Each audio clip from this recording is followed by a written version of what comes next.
네, 제127차 최고위원회를 소개합니다. 먼저 김병기 당대표 직무대행의 모두 발언이 있겠습니다. 민주당과 정부는 민생 살리기에 총력을 다하겠습니다.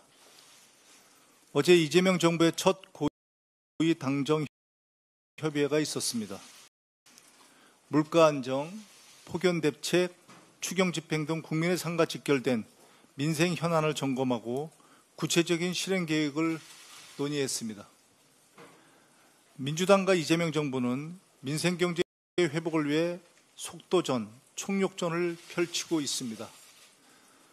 4일 추경 통과, 5일 국무회의에서 추경 의결, 6일 집행계획 점검, 전례 없는 속도입니다.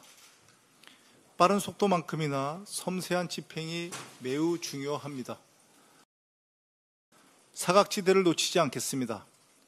모든 국민이 추경을 비롯한 민생 대책의 수혜자가 될 수 있게 꼼꼼하게 살피겠습니다. 정부가 제대로 일하려면 내각의 조속한 완성이 필요합니다. 7월 국회에서 국무위원 인사청문회를 일정대로 차질 없이 진행하도록 하겠습니다. 이재명 정부의 국정안정을 뒷받침하겠습니다.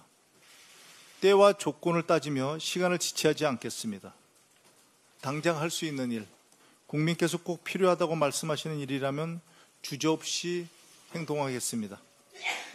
국민을 위해 일하는 진짜 정치, 진짜 정부의 모습을 국민이 체감할 수 있는 성과로 보여드리겠습니다. 검찰개혁은 주권자인 국민의 준엄한 명령입니다. 오늘 더불어민주당 검찰 조작 기소 대응 TF가 발족합니다.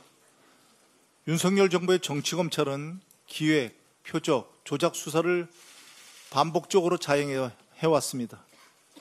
정치검찰은 이재명 당시 민주당 당대표와 야당 정치인들에 대한 노골적인 정치 탄압 수사를 벌였습니다.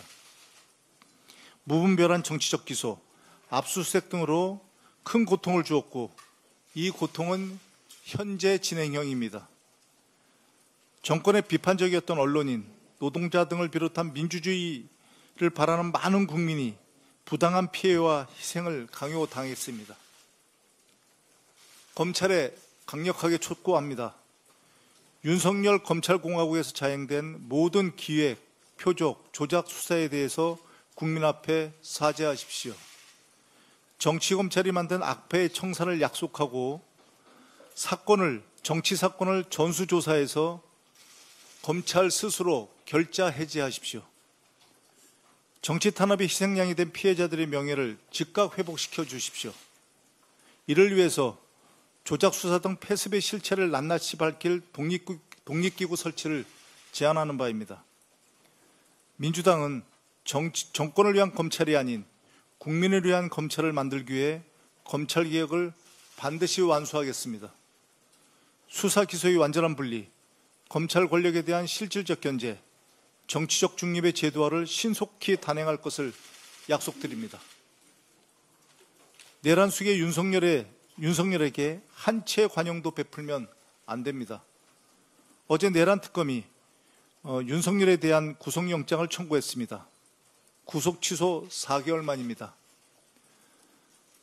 내란 특검의 영장 청구서를 보면 법률 전문가임에도 누구보다 법을 경시하고 있다. 법 집행을 받아들이지 못하고 도망할 염려가 있다고 합니다. 법 위에 군림하려는 폭군, 내란을 포기하지 않는 윤석열을 당장 재구속해야 합니다. 국민 배신, 헌정 유린, 국가 혼란 등 윤석열은 반드시 죗값을 치러야 합니다. 민주당은 완전한 내란 종식과 민주주의 복원을 위해서 할 수 있는 모든 일을 다하겠습니다. 국민과 함께하겠습니다. 힘을 모아주십시오. 이상입니다. 다음으로 전현희 최고위원의 발언.